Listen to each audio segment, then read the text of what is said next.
Hello, bachcho. Let's read our question. So, our question says, why does the author say that Iswaran seemed to more than make up for the absence of a TV in Mahindra's living quarters? कि question में क्या पूछा गया है कि ये जो author है हमारे ऐसा क्यों कहते हैं कि जो ईश्वरन है वो तो टीवी से भी ज्यादा है, यानी कि महिंद्रा के जो लिविंग क्वार्टर है, यानी कि वो जो फैक्ट्री साइड पे रहते हैं वहां पे टीवी नहीं है, लेकिन जो ईश्वरन है उनको जिस तरीके से एंटरटेन करते हैं उन्होंने ईश्वरन को टीवी से भी ज्यादा बोला है। और ये बोला है कि एब्सेंस ऑफ टीवी तो है ही नहीं, because Eswaran is more than makeup for the absence of the TV.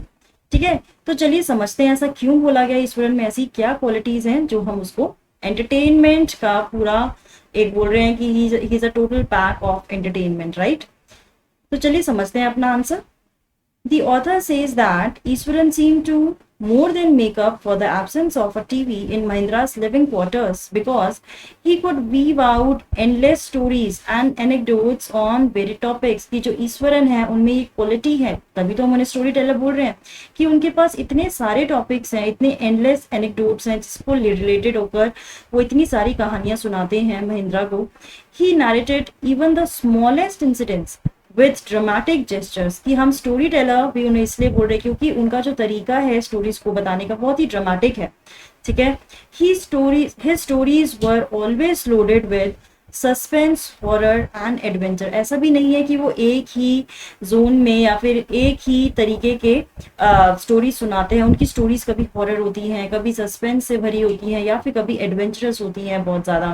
तो यानी कि जो ईश्वरन है वो बहुत ही अच्छे स्टोरी टेलर है और उनके पास किसी भी स्टोरी की कमी नहीं है। इतने अच्छे अच्छे इंसिडेंट्स उनके पास होते हैं जिसके कारण जो महिंद्रा है उसको टीवी की कमी कभी महसूस ही नहीं होती है।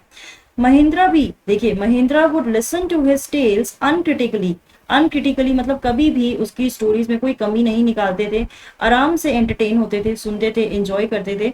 Mahindra would listen to his tales uncritically and enjoyed because of Eashwaran's inimitable way of story telling. क्योंकि जो ईश्वरन का स्टाइल था उसको उन्होंने क्या बोला है, एनिमिटेबल बोला है, यानी कि उसको कॉपी करना इतना आसान नहीं था। उनका एक अलग ही स्टाइल था जिससे वो स्टोरीज यानी इंसिडेंट्स बताते बताते, नरेट करते करते उसमें इन्वॉल्व हो जाते थे, इनैक्ट भी करते थे और जेस्चर्स भी देते थे। और उनके जो जेनर होते थे स्टोरीज के, यानी कि जो अलग अलग तरीके की स्टोरीज उनकी एडवेंचर, सस्पेंस एंड हॉरर वाली होती थी, कुछ कभी भी वो बोर नहीं हो सकता था कोई भी इंसान उनके साथ। इसीलिए ऑथर ने उन्हें absence, he said that he seemed to be more than the makeup for the absence of a TV।